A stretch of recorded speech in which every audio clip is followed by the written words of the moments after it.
বিবস্ত্র অবস্থার ভিতরে আসছিল নাকি? হ্যাঁ। না না, এই ঘটনার সময় আপনি কোথায় ছিলেন? আমি ঘটনার সময় আগে আসলাম হরিসভাতে আসলাম। হরিসভাতে হওয়ার পরে এরপরে তারপরে আমি লোকের কাছে তো তুমি তাড়াতাড়ি বাড়িতে যাও। বাড়িতে আমি আসি আইয়া দেখি ঘর গেছি, ঘর গিয়ে থাকে দেখি তারা এই অবস্থা বাইরে যারা আমি আমার আর কোনো বালা কোনো পয়সা না, আমি শিক্ষা দেয়া ইয়া করেছি, অজ্ঞান হয়ে গেছেন। অজ্ঞান হয়ে গেছি। বুঝছি। আচ্ছা বাবা, একটা কথা বলি, যে বিভিন্ন জনে বিভিন্ন রকম কথাবার্তা বলে যে ফজর আলীর সাথে এই বোনের কোন কি সম্পর্ক ছিল, এটা কি সত্য না মিথ্যা? আপনার ফোনে এমনি কোনো সম্পর্ক আসলে না বেশি, আপনার ওই বিয়া ব্যাপারে ছোট মেয়ের বিয়ের ব্যাপারে টাকা আনছিলেন? আনছিলাম এরপরে ইলারও আনছিলাম বিয়াটা জানি তুমি থাকো, ইলাবার রাইতে রয়েছে বিয়া আসছে এইটা বাড়িতে গেছে। এরপরে আপনার ওই টুকটাক ওই আপনার ওই সাইডে না সাইডের কাঠ আবার ইলার দেয়। আচ্ছা। ইলা বাড়িটা ইয়া দিয়া যায় আমি সাইডান এর দূরে টাকা কত আনছিলেন? 50 আনছিলাম। 50,000 টাকা। এই 50,000 টাকা আনছিলেন যে ওই যে আমাদের যে বোন ভিকটিম, যে তার বোনের বিয়ের জন্য, মেয়ের বিয়ের জন্য নিয়ে আসছিলেন। কার কাছ থেকে? ফজলের কাছ থেকে টাকা ধার নিয়ে আসছিলেন। এমনি ওই বোনের সাথে আবুল ফজলের তো কোনো সম্পর্ক তো ছিল না, আর এই বোন তো এখানে থাকেও না। তার শ্বশুর বাড়ি কোন জায়গায়? বড় মাথা ভাঙা। সে তো সেখানেই থাকে।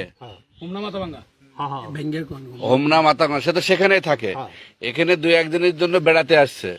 বেড়াতে আসার পরে এখানে যখন রথযাত্রার উৎসব চলতেছিল সেই সময় তাকে একা পেয়ে তাকে ধর্ষণ করছে, এই তো। এখন আমরা দেখলাম যে ধর্ষণের পরেও সে তো ধর্ষণ করছে, পাশাপাশি আরো কিছু লোকজন তাকে বিবস্ত্র হয়ে ভিডিও করছে, তাকে নির্যাতন করছে। এই নির্যাতন করছে কারা? এদের নাম বলতে পারবেন? যারা সাথে থেকে এই ভিডিওটা করছে, ও ভিডিও কারা করছে, ওদের নামগুলো কি জানেন আপনি? ওদেরকে চিনেন এমনিতে? আচ্ছা, ঠিক আছে বাবা। এই নির্যাতন করছে কারা কারা, মারধর করছে, এটা কি নাম জানেন? নাম বলতে পারবেন আপনি? আচ্ছা, আপনারা কি এখন কি চাই যে আমরা বিভিন্ন সময় যেটা জানতে পারতেছি যে আমরা বিভিন্ন মিডিয়ার মাধ্যমে যে আপনারা মামলা প্রত্যাহার করতে চাচ্ছেন, বা আপনাদের কেউ কি হুমকি ধুমকি দিচ্ছে কিনা এই বিষয়ে? না এমনি কোনো।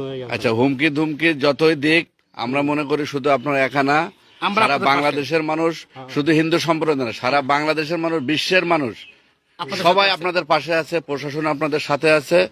কোনো হুমকি ধুমকি কেউ দিলেও মামলা প্রত্যাহার আপনারা এই বিষয়ে করবেন না। কারোর ইশার মামলা প্রত্যাহার করার সুযোগও নাই। এই মামলা যেহেতু জিয়ার মামলা, এটা রাষ্ট্রবাদী মামলা, এটা মামলা প্রত্যাহার কোনো সুযোগ নেই। যদি আপনাদের কেউ পেশারে এই ধরনের কর্মকাণ্ড করে, আমরা কিন্তু এটা আবার তদন্ত করব। কারণ তদন্ত করানো এটা কিন্তু শুধু আপনার বিষয় না, এটা সারা বাংলাদেশের সকলের বিষয়। এটা আমাদের বোনের বিষয়, এটা আমাদের মান সম্মানের বিষয়। তো এই বিষয়গুলো আপনারা যদি এরকম হয়, আমাদের যারা এই যে কুমিল্লার আপনাদের নেতৃবৃন্দ আছে, আপনাদের অভিভাবক, আমাদের অভিভাবক, তাদের সাথে যোগাযোগ করবেন। আমরা সার্বিকভাবে আমরা আপনাদের পাশে আছি। বাংলাদেশের সকল সংগঠন, সকল মানুষ, কোনো ধর্মের না, সকল মানুষ আপনাদের পাশে আছে, প্রশাসন আপনাদের পাশে আছে। কোনো ভয় আমার এই যে আপনাদের দেখতে পাচ্ছি, আমাদের এই যে ভাইরা আসছে ভিন্ন সম্প্রদায় জামাতে ইসলামীর, আজকে আমরা যেটা দেখতে পেলাম, আমাদের জামাতে ইসলাম সেন্ট্রালের আমির, আমাদের আমির সাহেব, কেন্দ্রীয় আমির সাহেব দেখলাম। আসছেন আমাদের কেন্দ্রীয় আমির জামাত আমাদেরকে ফোন দিয়ে পাঠাইছে আসার জন্য, যে আপনারা যান, যা দেখেন প্রকৃত ঘটনাটা কি, এবং সেখানে তারা যেন নিরাপত্তাহীনতা না ভুগে, এবং যাতে করে এটার প্রকৃত দোষীদের বিচারের ব্যবস্থা হয়, এবং যাতে করে এই নিয়ে একটা সমাজ কোনো আতঙ্কে না ভুগে, এই জন্য আমাদেরকে পাঠাইছে আপনাদের থেকে জানার জন্য, খোঁজখবর নেওয়ার জন্য, এবং বিষয়টা আসলে প্রকৃত ঘটনাটা কি এটা বুঝার জন্য। আমরা মূলত চাচ্ছি যে প্রকৃত অপরাধী, তার কোনো দল নেই, সে অপরাধী। জি অবশ্যই, সে ধর্ষক, তার কোনো দল নাই।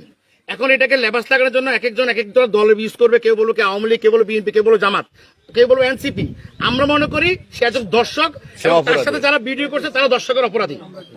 সুতরাং এর কোনো ধর্ম নাই, একদম মানে পুরো ধর্মান্তরিত একটা বেদাত একটা ছেলে। সুতরাং আমরা সর্বোচ্চ শাস্তি এখানে চাই, সে যে ধর্মের হোক। আমরা আপনার পাশে আছি, এবং আপনার পাশে শুধু আমরা না, সারা বাংলাদেশ আপনার পাশে আছে, সারা বাংলাদেশে সারা বিশ্ব আপনাদের পাশে আছে। আপনার কোনো আতঙ্কিত হবেন না। প্রয়োজন আমরা আমাদের যারা বিভিন্ন সংগঠন থেকে যারা আসছি, আমরা সবাই আপনাদেরকে নাম্বারগুলো দিয়ে যাব। যদি কোনো ব্যবস্থা আপনাদের, যদি কেউ হুমকি ধুমকি দেয়, ইভেন রাষ্ট্র যদি কোনো আপনাদেরকে হুমকি ধুমকি দেয়, সে ব্যাপারে আমাদেরকে জানাবেন। দাদা আর কথা ঠিক? আপনারা অনেক সময় মনে করতে পারেন যে এই মামলা চালাতে অনেকে বলতে পারে যে এই মামলা চালানো অনেক খরচের বেশি।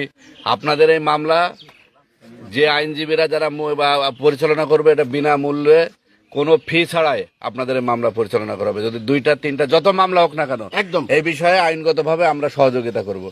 কুমিল্লায় যারা আছে, ঢাকায় হোক, যা সব মামলায়, এই যে আমাদের এখানে কুমিল্লা লিডাররা আসছেন, তারা দায়িত্ব নেবেন এবং প্রয়োজন হলে যদি আমাদের সহযোগিতা লাগে, আমাদের সেন্ট্রাল লিডাররা আছেন এখানে, হিন্দু বৌদ্ধ খ্রিস্টান ঐক্য পরিষদ আছে, সনাতন পার্টি আছে, হিন্দু পরিষদ আছে, পূজার্জন পরিষদ আছে, সনাতন অধিকার আন্দোলন, বাংলাদেশ হিন্দু মহাসংঘ, সনাতন অধিকার, এটা HRC-BM এর আমাদের একটা মানবাধিকার টিম এখানে আসছে, বাংলাদেশ সম্মিলিত সনাতনী জোটের লোকজন আসছে। আর সবচেয়ে বড় কথা হলো আপনার এখানে জামাত ইসলামের যে কুমিল্লার যারা নেতৃবৃন্দ, তারা আপনার এখানে আসছে, মুরাদনগরের নেতৃবৃন্দ। এটা বিষয়টা হলো যে আপনার কোনো ভয় পাওয়ার কোনো কিছু নাই।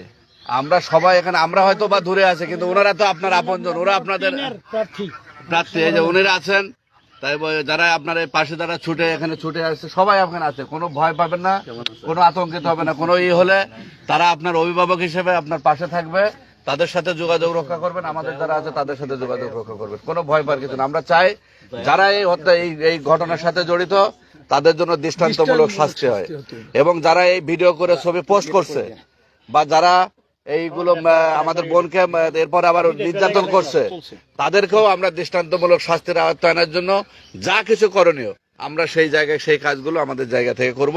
আপনাদের পাশে থেকে আমরা করব।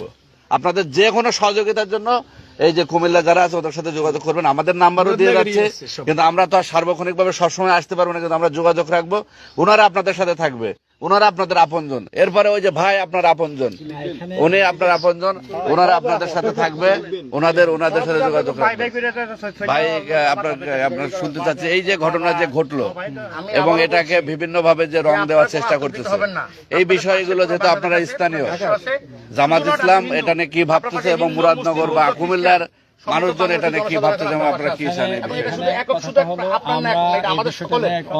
যে ঘটনা ঘটছে এটা সারা বাংলাদেশে ন্যাক্কারজনক ঘটনা ঘটেছে, একটা মারাত্মক একটা লজ্জাজনক ঘটনা ঘটেছে। এই ঘটনা শুধু রাষ্ট্রের জন্য না, দৃষ্টান্তমূলক শাস্তি পাবে এটা আমরা আশা করি।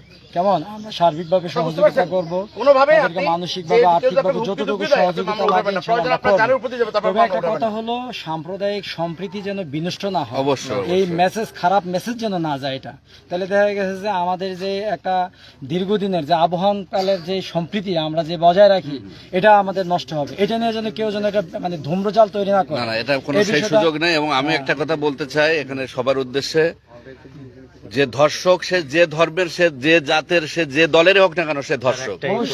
আর যে ধর্ষিত হবে আমাদের বোন, সে ভিকটিম, সে কোন ধর্মের সেটাকে আমরা বিবেচনা না করে যে ঘটনার সাথে জড়িত তার দৃষ্টান্তমূলক শাস্তি